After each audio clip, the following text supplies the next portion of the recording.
Today on the Locked On Ole Miss podcast, we talk a little bit about the quarterback competition that is getting ready to finally kick off in a couple of weeks. Actually, it's already started a couple of weeks ago, but whatever. And we'll also have Derek Vandygriff coming back to talk UCF, and look forward to Oral Roberts this weekend. So this is the Locked On Ole Miss podcast. You are Locked On Ole Miss, your daily podcast on the Ole Miss Rebels. Part of the Locked On Podcast Network, your team every day.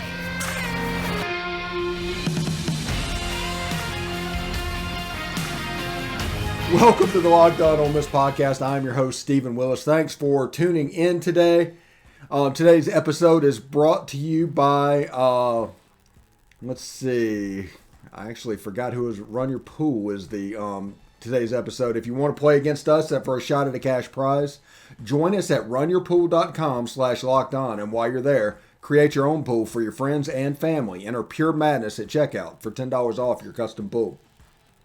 That's a pretty good deal. I can't believe that slipped my mind so quickly, but it did. And also, thanks for making the Locked On Ole Miss podcast your first listen every day. We are free and available on all platforms, including YouTube. So do us a favor, hit subscribe, upvote the video, and of course hit the bell so you'll know when new videos are available. Today is scheduled release day for the Tampa Bay Bandits, and I'm representing Jordan Ta'amu's team pretty clearly as the USFL is getting ready to start in about 6 weeks. Speaking of getting ready to start, we're about 2 weeks away from spring practice beginning in earnest, and that makes me really excited. And because of that, we need to start talking about the storyline that is going to dominate this for the next 6 months. It might be Labor Day and we'll be still talking about this. This will be the singular story of this whole team. I don't care if Zach Evans is a story. I don't care about all the other stories that are out there. Mason Brooks, the defense, the whole 9 yards. The story that is going to dominate all other stories is the quarterback competition. And we have two very able competitors for this singular job. Now, I don't know what's going to happen to the quarterback at the end of spring practice. Because of that, I do not expect them to name a starting quarterback by the end of spring practice. I don't expect them to name a quarterback until the first game. The first time you go out there, you will see the quarterback. But we will talk about the different aspects that both of these quarterbacks bring and why you need to look forward to it. This quarterback competition, we talk about starting and kickstarting or whatever, the competition narrative into the ether. But this competition has been going on for about 3 or 4 weeks. And early morning workouts and things like that are just major steps for these players to compete for a job, and they will actually compete. The advantage at the beginning of this, believe it or not, will be for Luke Altmyer. Luke Altmyer is going to know the offense. The disadvantage that Luke Altmyer is going to have is, other than Lane Kiffin, Charlie Weis is a blank slate for both quarterbacks. So any advantage that he has, it might be tempered a little bit. So we're guessing a little bit where the different directions this could go. Luke Altmyer is an explosive type quarterback that, as he felt comfortable in the Sugar Bowl against a really good defense, potentially as good as any defense that we saw at all last year, in the third quarter he was pretty dang good. And he used throws on his run and escapability and did things that showed that he could be an exceptional athlete back there playing quarterback and make plays for this offense. Because remember, the offense isn't going to change. People want it to change because they want the old style of football to still be a thing and the way people handle the old style of football. The reality is, Lane Kiffin is a football totalitarian. He wants things done his way on both offense and defense. He doesn't care what you do, how long you're there, but the offense is going to look like A and the defense is going to look like B. And he is not going to budge off of that. He's going to hire coordinators that can coach that offense. He's going to hire a co-coordinator that can learn how to coach that offense. So if the head guy leaves, he can promote from within, and the offense will not lose a beat. This is what Lane Kiffin does offensively and now defensively.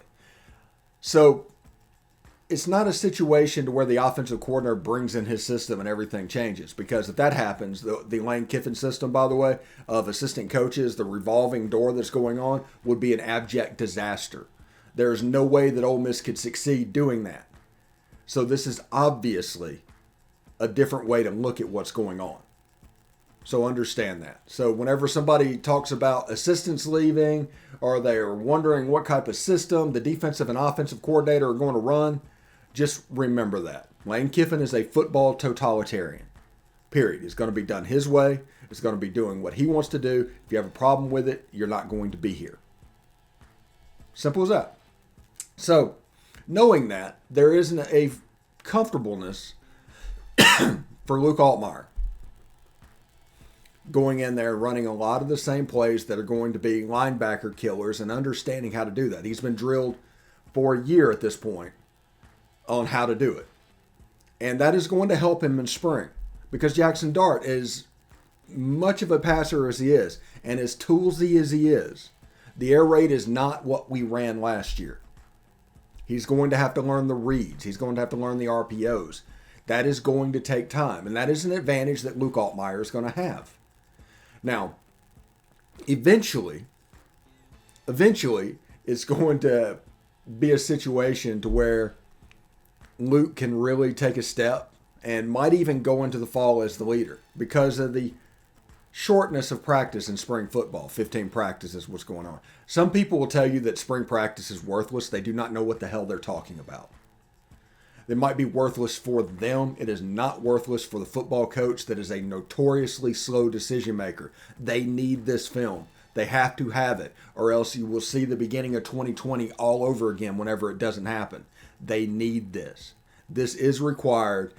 Any look to the contrary is just people being too lazy to want to cover it, and so they come up with excuses. Now, the danger is whenever you do that eventually, it becomes a thing like the opt-outs in the bowl game. Oh, it just makes sense that he opt-outs to go to the combine. And then he goes to the combine and opts out of 7 competitions and everything, just shows up for the interview. And then the pro day is all that matters. Like, what really matters? Well, what really matters is the final result. It doesn't matter any of the pre-stuff you do. They're just trying not to hurt themselves. See, that's the thing. Everybody is so risk-averse, they don't just enjoy what they do anymore. And they don't have fun doing it. It's always about the next step. Sorry, went off on a tangent a little bit there. But the point is, with Luke Altmyer in this offense, he's going to have the advantage in this spring setup. And I expect him to make some plays. Whenever Luke is comfortable, he has shown the ability to do the job. Strong arm, does whatever he needs to do, made some big time throws in that Sugar Bowl against a really good defense. There were multiple players on that Baylor team that ran a digitally timed 4.2 at the combine. This was a fast team. This was a legit defense. Period. And Dave Aranda coaching legit athletes, that's never a bad situation. And Luke Altmyer made plays against that team. And there was a chance in the third quarter where you thought, until we missed that field goal, man, Ole Miss might pull this out. With Luke Altmyer, Ole Miss might pull this out. Something special might be about to happen. And then the field goal was missed. The momentum shifted. The dam bust a little bit. And Baylor was able to win the game. Much like whenever you look at the score, how we predicted that it might go down. If Baylor won, what it would look like. And that's exactly what it looked like. But it is important to know. But we're going to hear from Stat Hero real quick and come back to talk a little bit more about the quarterback competition. Man, I do love March Madness and I love those brackets, but I can't remember the last time I actually went deep or won any money. I'm hedging my bets this year with Stat Hero's Pick'em contest. Stat Hero's NCAA single game Pick'ems pit the star players against each other in amazing hybrid battles between fantasy and sports gambling. Take control back from those handicappers that always seem to have the advantage. Start focusing on the players you know best with gameplay that doesn't rely on big spreads, long arms, long odds, or funky props. Stat Hero gives you the advantage, resulting in their gamers winning 4 times more often. Why? Because Stat Hero eliminates the mystery about who or what you are going up against. So, Stat Hero offers Sign up for free right now at stathero.com/lockedon and use promo code LOCKEDON for a 100% deposit match. That's stathero.com/lockedon use promo code LOCKEDON for a 100% price match. Again, that is stathero.com/lockedon, promo code LOCKEDON. Terms and conditions apply. All right, thanks again for making the Locked On Ole Miss podcast your first listen every day. Make sure you check out Locked On Bracket Breakdown March 14th right here on the Locked On Ole Miss podcast feed and YouTube channel. College basketball experts Chris Gordy, Andy Patton, and betting expert Lee Sterling give you in-depth breakdowns on every matchup. That's going to be really cool, and I'm kind of excited for it to appear on the channel. So just hit the bell, be notified of what's going on when it's going on. So we're talking about the quarterback competition, and it's kickstarting over and over. And we talked about how Luke Altmyer might be the advantage. We spent the first segment talking really about Luke Altmyer. The second segment, we're going to talk about Jaxson Dart and what he brings and why people think that he's going to win the job ultimately in the end. Because there's nothing about, if you wait your time, you wait your turn, you do the right things, you're never going to be guaranteed a job, especially when somebody gets recruited that is toolsy as Jaxson Dart is. Now, if you look at Jaxson Dart, strong arm, big runner, physical, he is essentially Matt Corral with 20 more pounds and 2 more inches. He is Matt Corral 2.0, if you will.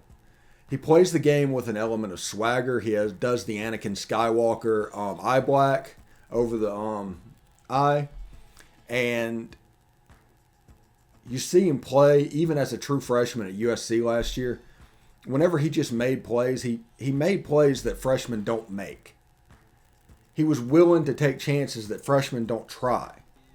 Now, that tells me that he is supremely confident in his ability, and he should be. But it also tells me there might be a little bit of Brett Favre in there. So we might need to be careful about that. We joke about that, him being Matt Corral 2.0, but Matt Corral last year had a 6-interception game against Arkansas and a 5-interception game against LSU. There might be a little bit of that coming over to this quarterback situation. And it is worth remembering that the quarterback coming in will be at an advantage to the point where Luke Altmyer has to win the job. No ties will be good enough for him. Ties and Jaxson Dart winning will be Jaxson Dart getting the job. And I don't think that a starter will be named after spring because the backup quarterback whoever loses the job is going to end up transferring. And that is before Jack Abraham comes in. There's a lot of unknowns at that point. So they're not going to name a starting quarterback. But I am looking forward to seeing Jaxson Dart. He went to an air raid system, and he's not an air raid quarterback. He doesn't throw the ball like an air raid quarterback. He's the first Gatorade National Player of the Year to attend Ole Miss, but he's not an air raid quarterback. But he went to USC and was kind of effective doing it. But he was effective in the gunslinger way. And you saw a bunch of contested passes that were caught by receivers that had excellent hands in traffic. Their defense must have been absolutely awful because that offense was really toolsy. And Graham Harrell had them going a certain way. And I think they went 4-8 or something like that. BYU, by the way, went like 6-0 against the Pac-12. So that's kind of interesting. Then they lose to UAB in the bowl game. I don't know. So when you look at the quarterback competition, it's going to come down to if Luke Altmyer can take that first step and get that early advantage, because he can't win this job without that early advantage. The stuff that happened in the pre-spring and the pre-spring workouts, carry that over in the spring. After spring, we might have an idea of what's going on.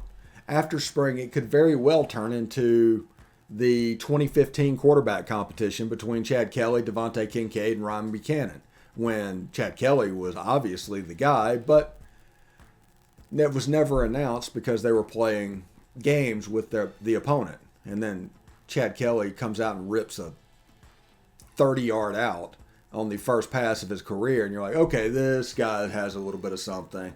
And, okay.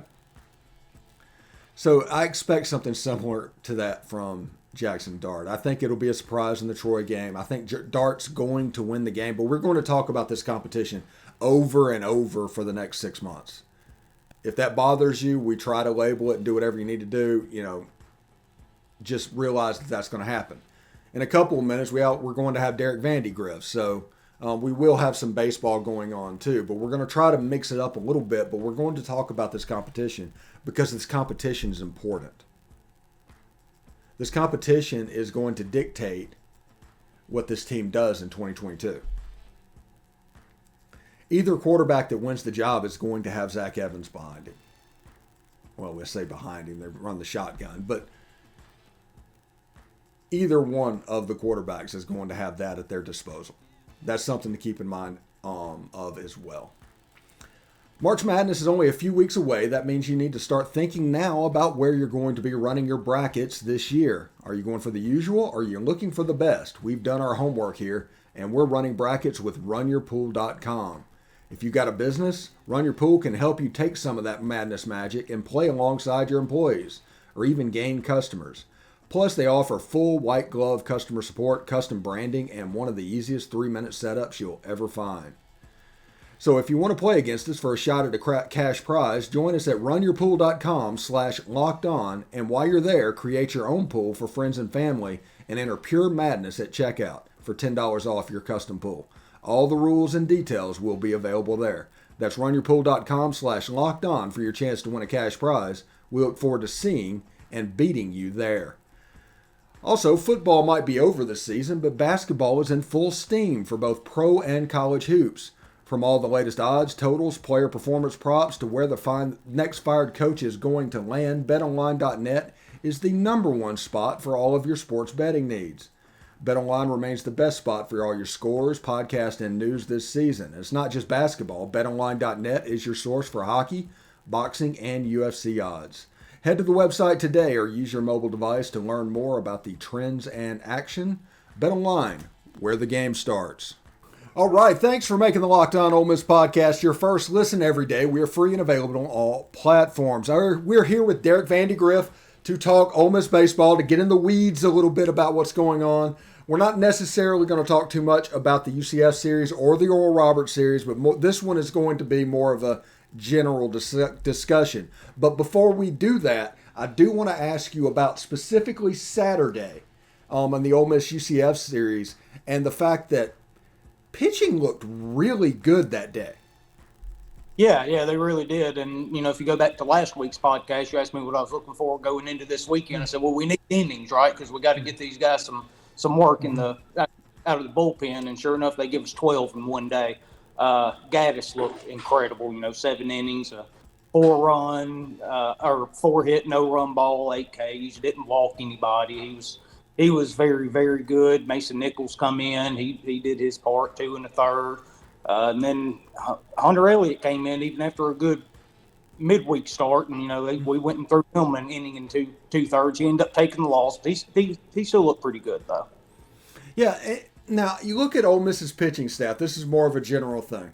We struggle on Friday and we struggle on Sunday. And Sunday, we have a problem with the starter throwing consistent strikes and just filling up the zone, I think. He's got good stuff. It's just 50-50 ball to strike ratio. That's not going to play. No, it's not going to play against Central Florida. It's sure not going to play once we get into SEC play with the lineups he's going to be facing. He does have really good stuff. Some have said he's got the best stuff on the team, but he can't consistently find the strike zone. That's going to end up being a problem and probably end up working his way out of the rotation because of it. Now, who do you see as the next in line for the weekend starting position? Probably Jack Washburn, maybe? Washburn, or I wouldn't be surprised to see Elliott get a shot on Sundays, honestly, the way he pitched. He looked really good. He's got the fastball, a lefty, which we don't have in the rotation right now outside of Gaddis. The problem with getting Elliott in there is you're pulling that lefty out of the bullpen. If I'm not mistaken, I think that would only leave us with Jackson Kimbrell in the bullpen that is a lefty.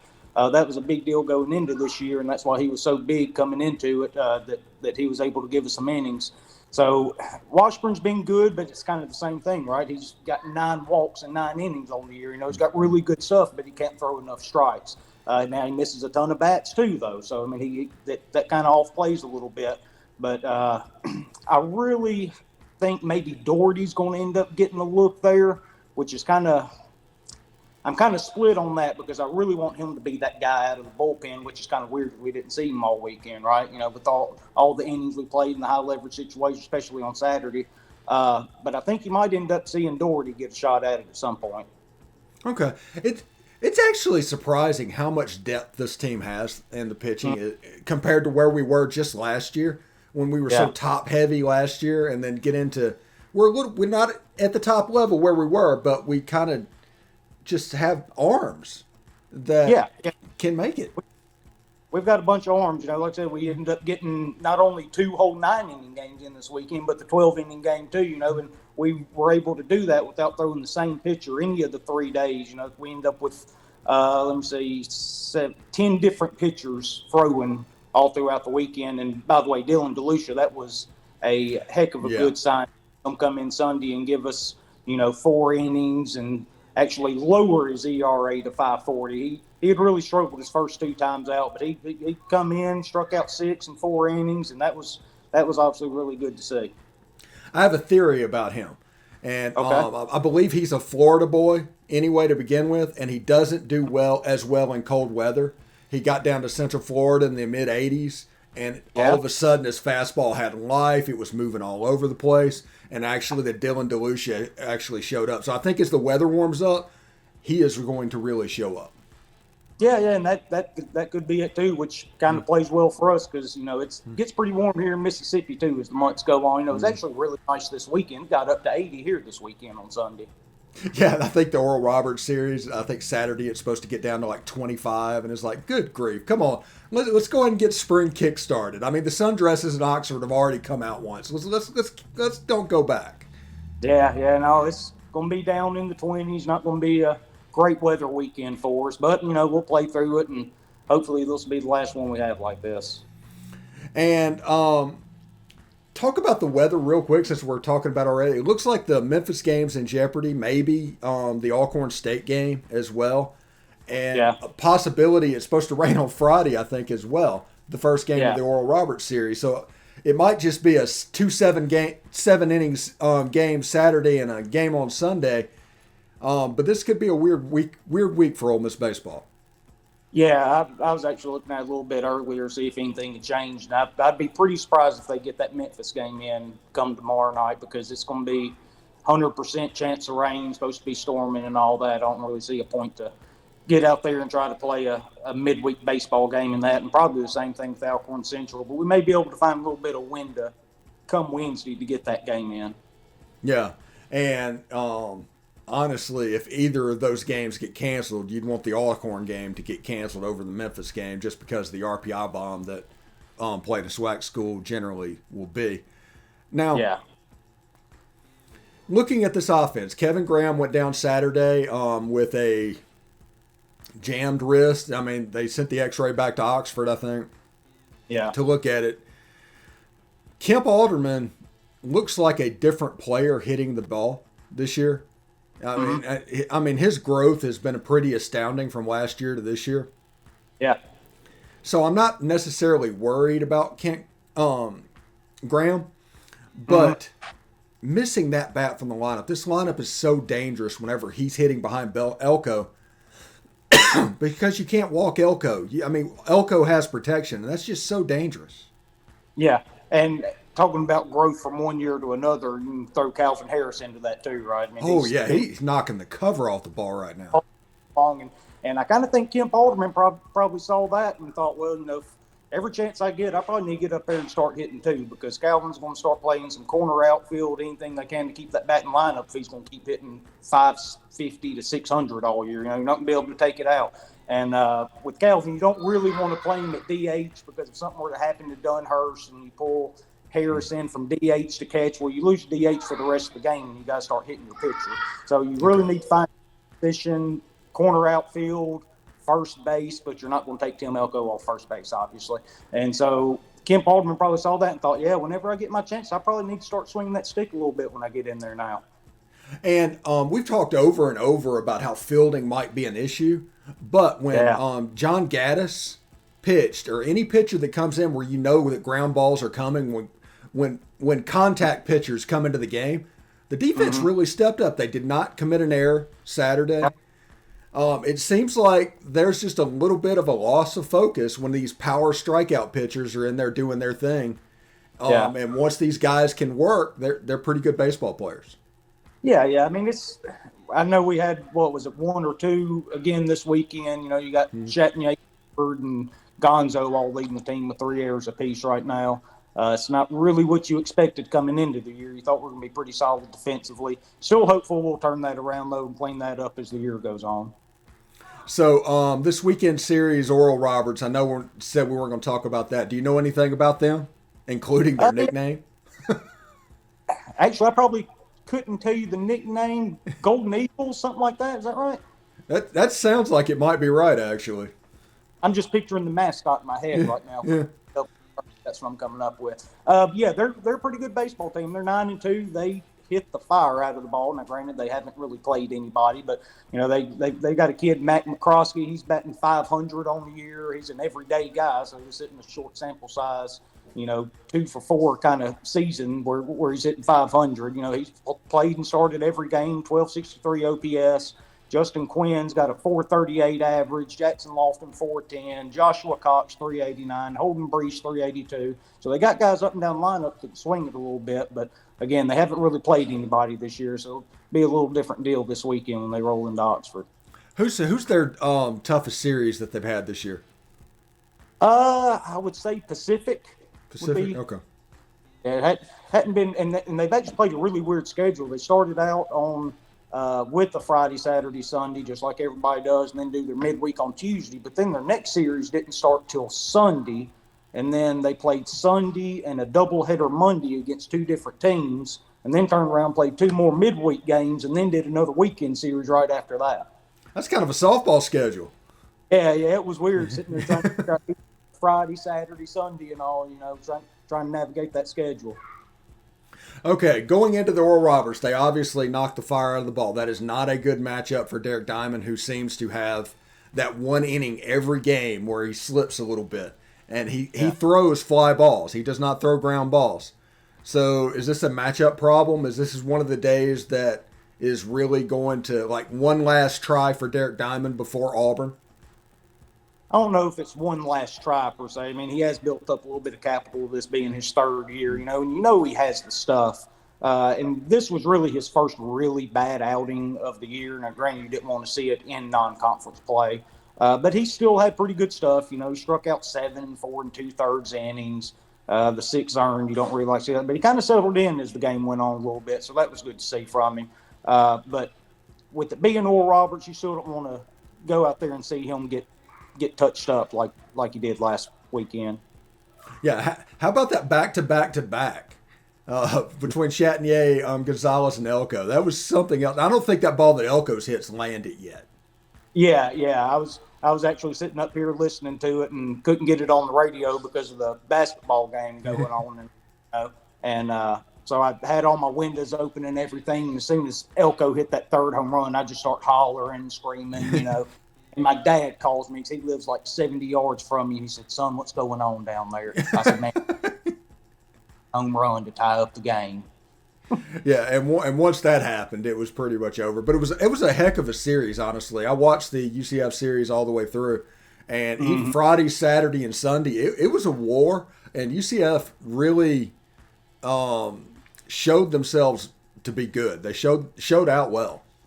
Oh yeah, and sure enough, as soon as like last week when I talked about, on Saturday the Rebels should really take advantage of their starter Connor Stain because he walked 7 guys in 8 2/3 innings, and then he goes out there and throws 7 scoreless with 11 strikeouts or whatever it was against. We just couldn't touch him, and then the kid they brought in after that, he throws that slider, and I'm not convinced he threw another pitch all game. I think he just went 4 innings of nothing but sliders, and we just couldn't touch him.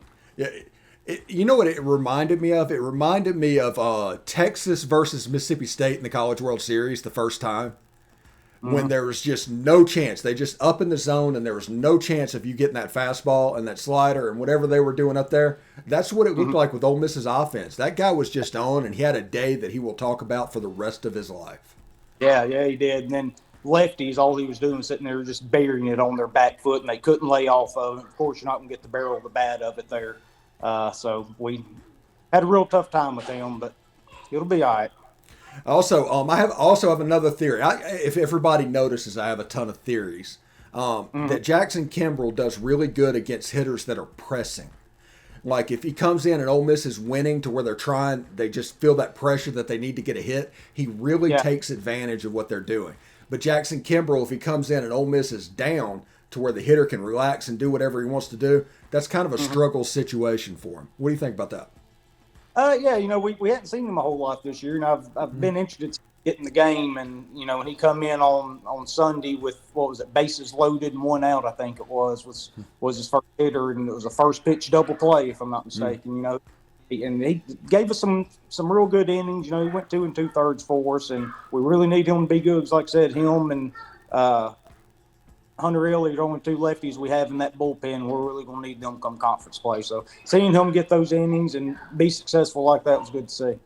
Yeah, I don't think Ole Miss will ever turn an easier double play than that one. It was hit so hard, Ramos right at the second base bag. It was an easy flip. I mean, they probably got him out at first base by 20 feet. It was pretty easy. But anyway, thank you for making the Locked On Ole Miss podcast your first listen every day. Tune in tomorrow as we discuss more as spring practice gets closer and closer and closer again.